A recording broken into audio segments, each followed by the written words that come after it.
Hello, everybody. Welcome to another We3Live presentation. We've got a great guest today with Director of New Product Development at Puget Sound Energy up in my home state of Washington, William Einstein. And then to kick off that discussion, I will pass it over to SEW's Chief Customer Officer, Darren Brady. Darren, take it away. Thank you, Dylan, very much. And Wilk, great to have you here today. Excited to have you be part of our We3Live series. So thank you very much for joining. I've been looking forward to this discussion as being an alum of Puget Sound Energy and living up here in the Northwest. I'm looking forward to getting your insights and perspectives on the innovation activities going on, not only at Puget Sound Energy, but in the region to address climate change. So again, thanks so much for joining. As we do with these We3Live series, we tend to ask a few upfront questions before we dive into the main topic. So I thought it'd be good just to start, maybe give folks a brief overview of Puget Sound Energy and the role you have there. Wonderful, Darren. Thank you. I really appreciate the opportunity, and thank you to you and Z Prime for extending this to me, and really look forward to the conversation. For those of you who don't know anything about Puget Sound Energy, we're up here in the great state of Washington, where it is an actual sunny day in Washington as we head into summer. PSE is the largest electric and gas utility in Washington state. We've been in business for more than 140 years, and we serve 10 counties across the state.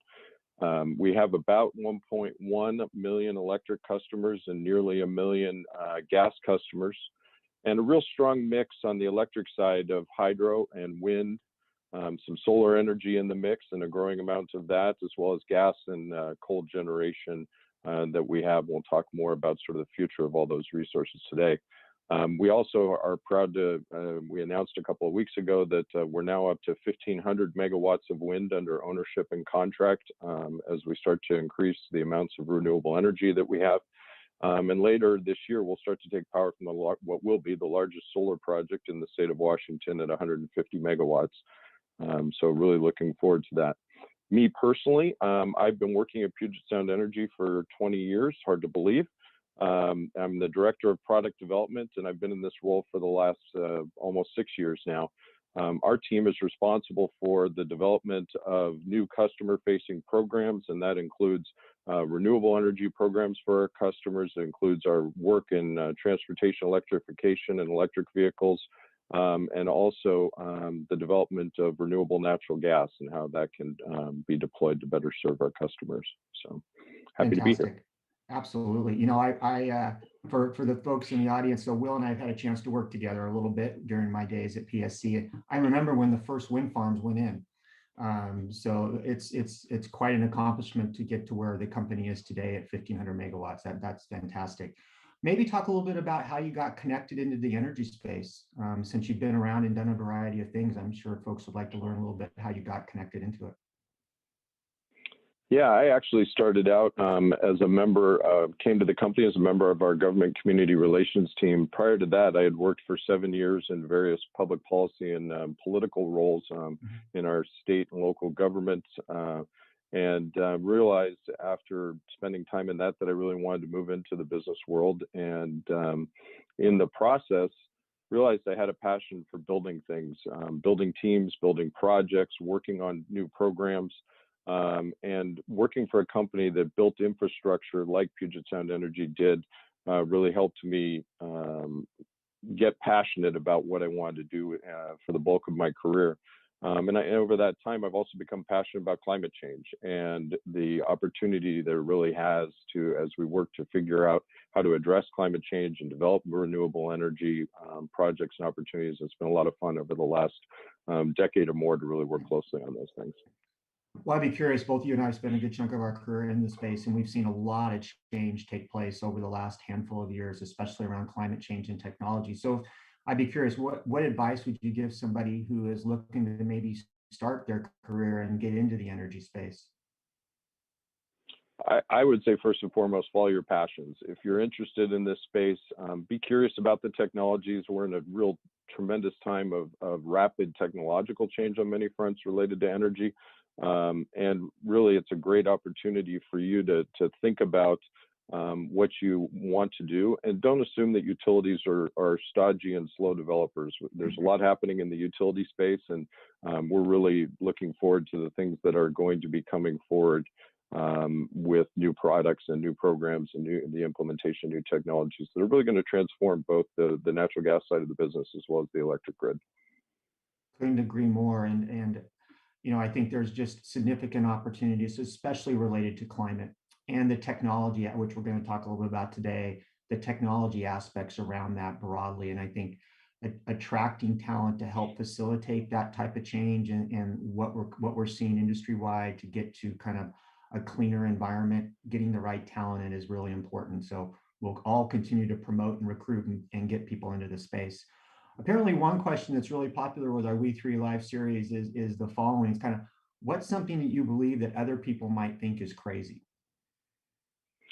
I really like this question because lately I've been thinking about sort of what is really crazy in our space. And as we were talking about earlier, the three of us on this screen are all residents of Washington State. And I think, what some people think is truly crazy is that solar energy is going to play a huge role in the future of energy delivery in Washington, and particularly in the rainy Seattle area.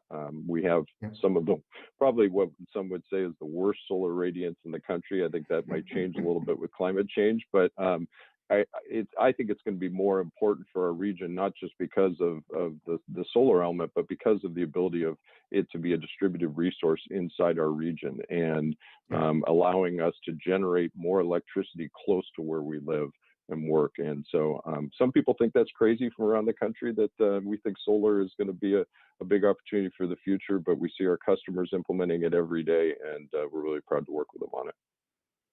Fantastic. That's great. Well, hey, let's dive into a couple of these questions here around the core topic. So obviously the focus around these things, around the discussion is broadly around innovation. So let's start around the topic of e-mobility and electric vehicles.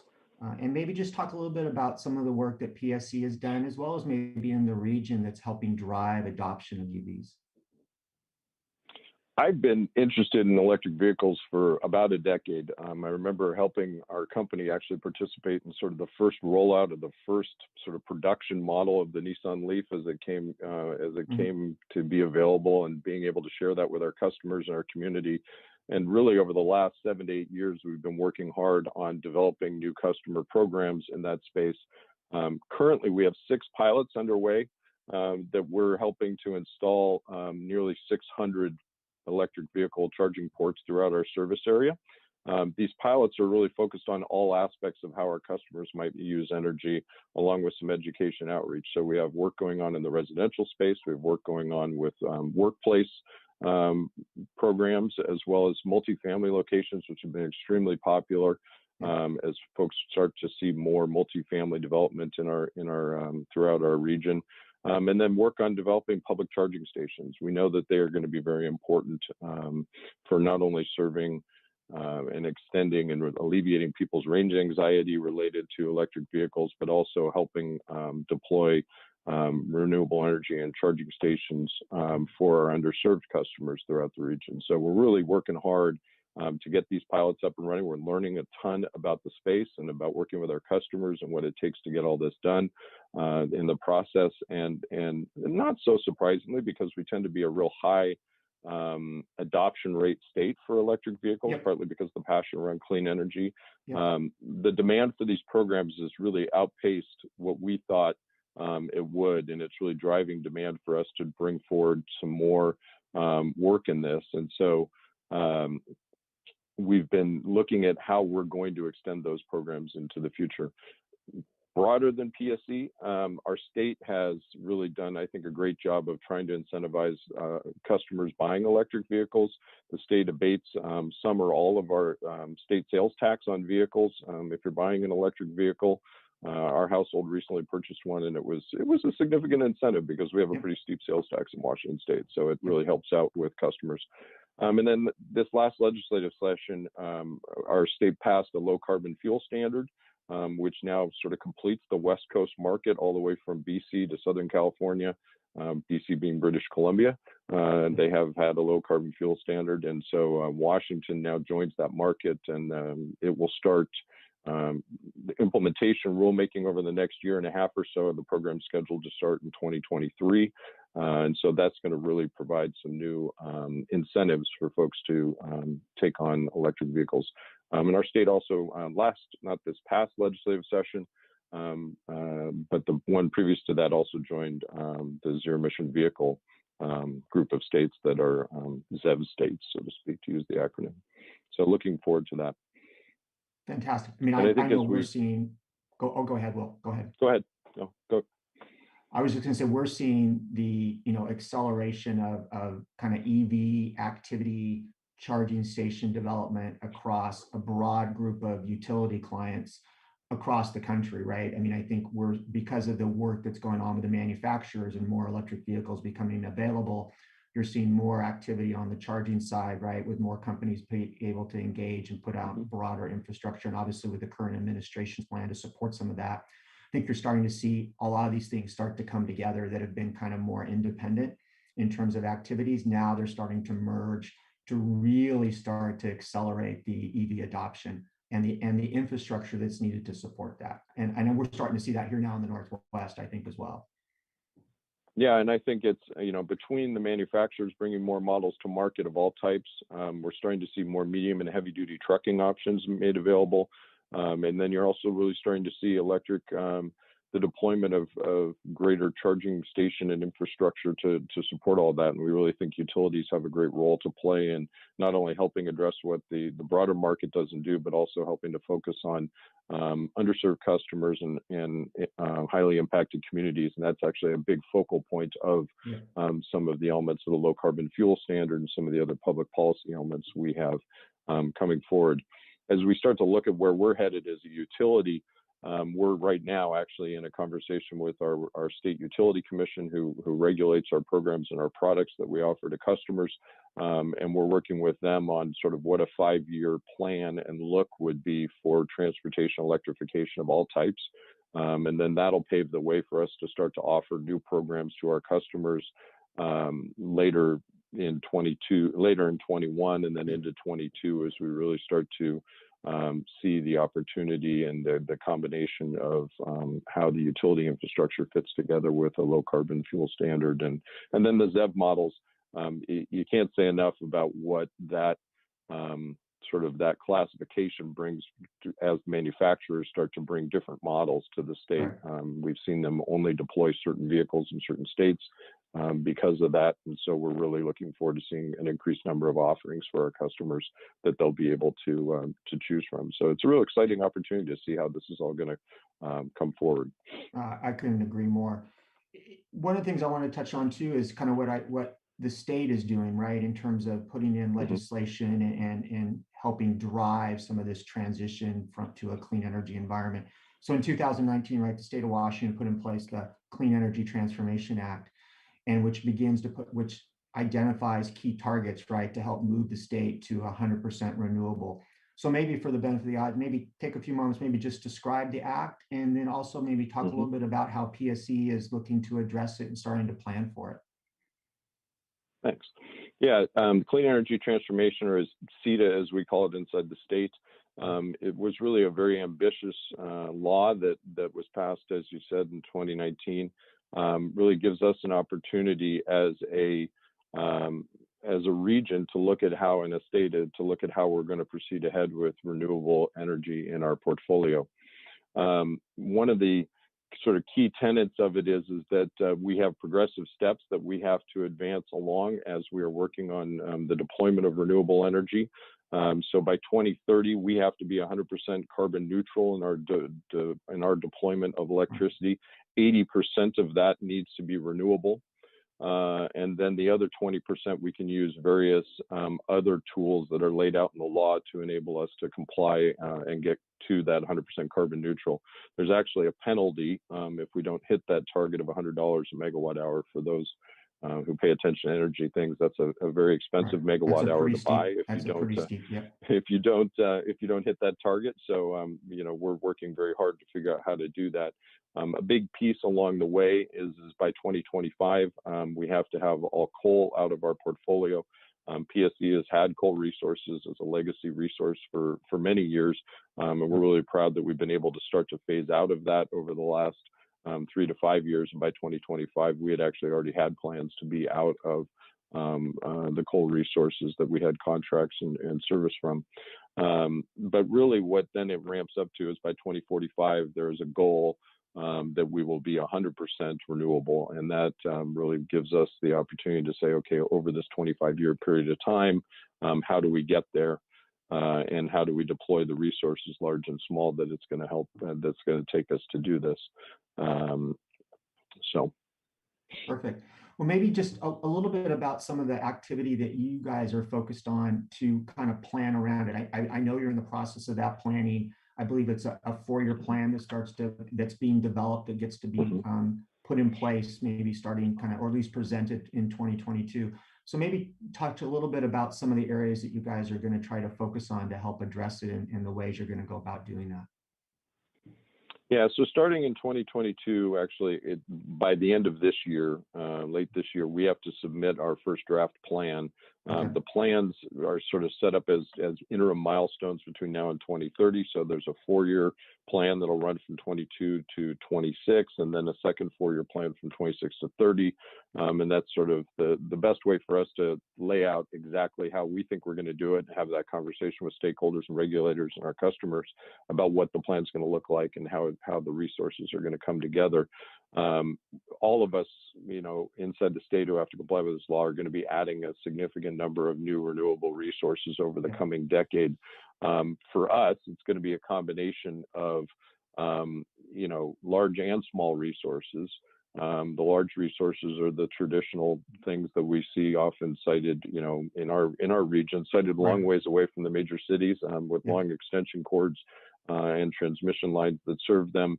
But also the new piece that's going to come to this is a steep increase in the amount of energy efficiency that we'll provide. We already do a significant amount of energy efficiency, as you remember from your work with the company, and now we're going to be adding to that demand response.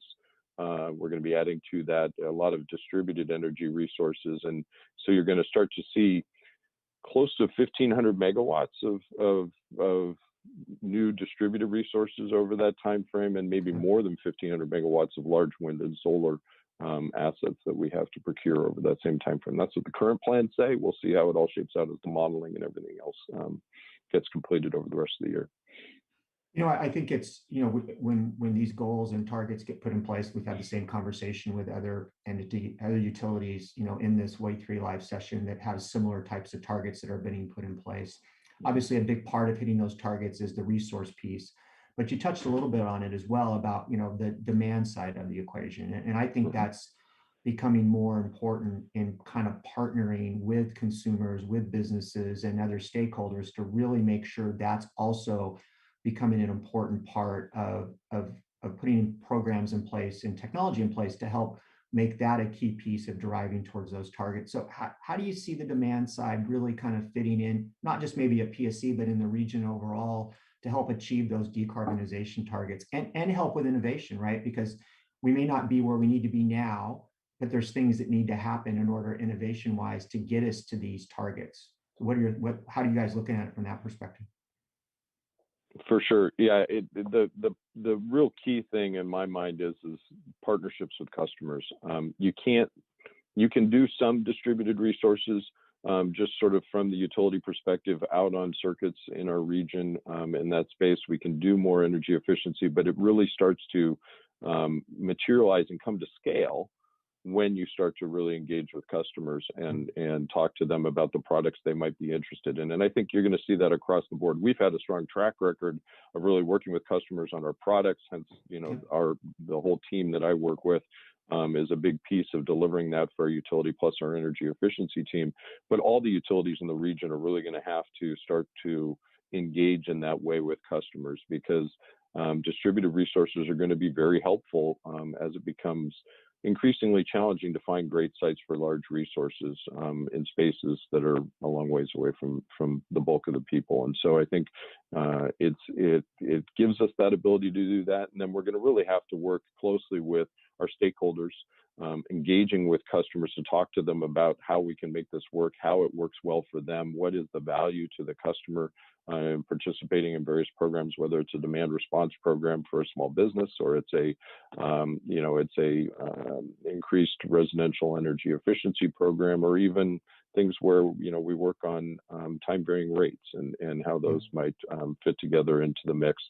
And then the third element to this that I think is really a big piece of the law is that the law really requires us to take a strong look at vulnerable populations, the energy burden on those populations, and the impacts that energy development, deployment, et cetera, has on highly impacted communities. And so we're taking a real serious look at how this works and what is the footprint of our engagement with the community. And as part of this, we've set up an equity advisory group. 13 Right. folks who committed to work with us and represent their various organizations and interests over the next year as we're building this initial plan, so that we can really get their feedback on how the plan will work for those highly impacted communities to ensure that we're not increasing the burden and the energy burden, and hopefully reducing the energy burden for our customers of all types as we move into this implementation. It's a great broad sector of folks from environmental justice interests, tribal interests, folks who represent highly impacted communities, and then certainly social services organizations and affordable housing, as to how we sort of look at how we're going to be thinking about equity and what equity, how this group can really help us shape that plan. Absolutely. And I know you guys just announced that as of late as well, in terms of the formation of that group, the individuals that are going to be a part of it.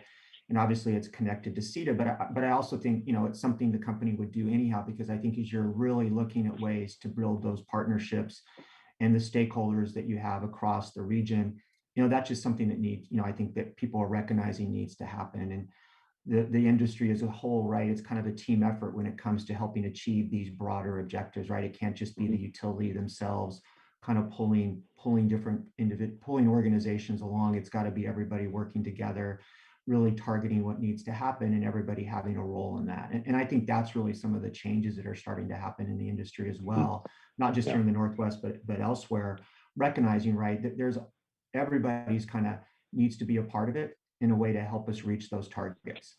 Granted, the state or the region is putting those targets in place, but really it's a team effort to get there at the end of the day. It can't just be one organization or one industry or the other. And I think you're correct in calling out that that's been a real, I would say, a sea change over the last 5 to 10 years inside the utility industry. Is it's not really just sort of utility planning in a vacuum. I would say I think we're proud that it hasn't been that way for a long time. But the great part about this portion of the law is it really puts a focus from a public policy perspective on us really engaging much more deeply with that conversation with our customers and really soliciting their interest. And it's something we're also applying in our thinking for how we develop our transportation electrification work around electric vehicles and the deployment of infrastructure, really making sure that those customers are not customers who are left behind, whether it's the deployment of renewable energy or they're not left behind as we think about cleaner transportation in our state and how to really bridge that gap. And I think the company, it's to develop this plan, it's been a sprint, let's just say that, as we've finished our rulemaking and moved forward. And I think it's been, we've done a good job of really engaging with these folks so far, and then we need to continue to follow through that as we prepare the plan for the consideration and approval. Absolutely. Well, I think equity in clean energy is becoming a very important topic. Not that it hasn't been, but it's definitely getting much more visibility. We've talked about it on these series as well. And it's important that all individuals across all areas are going to participate equally in what's going to happen here, because that's an important thing just across from a societal standpoint. So applaud what you guys are doing, obviously, across other regions as well. Well, let's transition to our last topic, and let's kind of talk about some of the things as it relates to the regulatory side and just kind of how you guys think about it and just your perspective just from the region. With all these different decarbonization initiatives now out there, how do you think it impacts from a regulatory aspect, both the business as it is today, but also just looking at current and potentially new programs, right? it's an important part of the process, right? And kind of understanding how that fits in. And obviously the relationship with the regulators as well is important in terms of making progress and driving this in the direction that everybody needs to. Well, I certainly think, a great question. I really think the conversation with our regulators and our stakeholders in our more formal regulatory processes are going to be really critical over the next decade, because it's a complicated law to implement.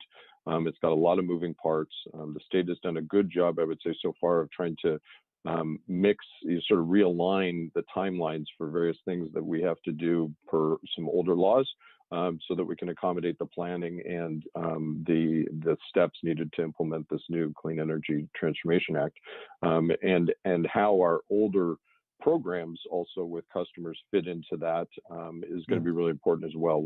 As you remember, we've had a green power program that sells, renewable energy credits to our customers since the early 2000s. Washington State was one of the early states to adopt that, and it's a highly successful program. We've got just shy of, I think, 80,000 customers who participate in that program. The nice thing is those programs allow us to sort of reduce the amount of load that we need to clean up in the process of looking at what we need to turn into renewable energy in the future. And so they do have a role in contributing to that, to the implementation of the future program.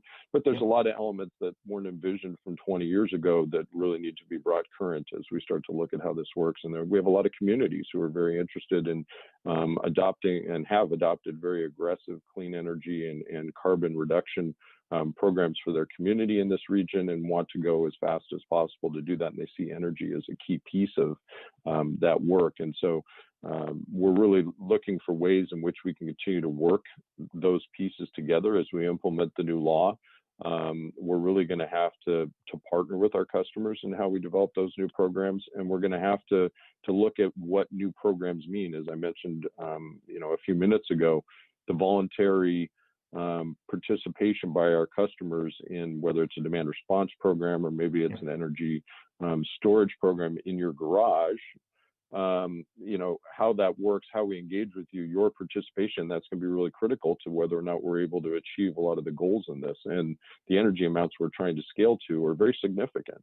So it's going to be a real opportunity to sort of change that dialogue with customers and how to fit those new programs in and work them into the responsible role that they're going to have in the regulatory implementation of this. So looking forward to it. I think it's going to be a great test of creativity and managing through complexity. But I think it's going to be something that we can definitely do, and something I look forward to working with our customers on.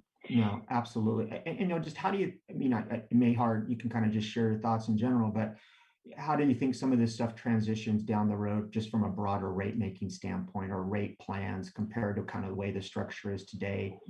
Potentially changes that could emerge over time based on the state's initiative and the things that PSC is doing, as well as your peers in the state as well. Well, one thing that happened during this past legislative session, it really was a fairly monumental legislative session for our state, in that we not only implemented a low carbon fuel standard, they adopted a cap and invest program that is essentially going to function like a cap and trade program for reducing carbon emissions in our state. And on top of that, not as well publicized because it really only matters to folks who pay attention to energy regulation.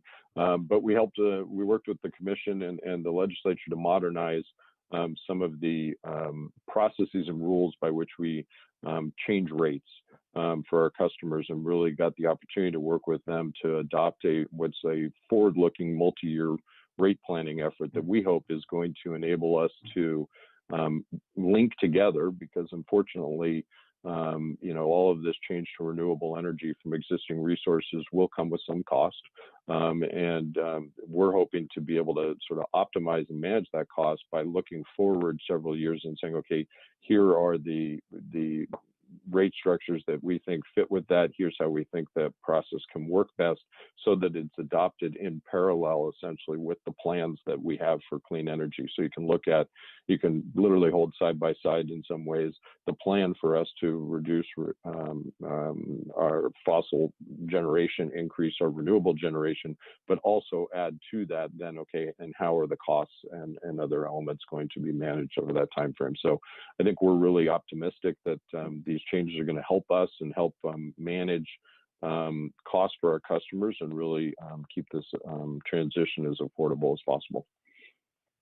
Well, and I think we know, right, just having all of us worked in the space is that, kind of aligning, right, the pace of change that's happening on the renewable piece, right, with state legislation, with the regulatory piece, all those kind of have to be in sync, right, from a timing perspective in terms of being able to coordinate such that you can collectively make progress as a whole, right, back to the team effort, right.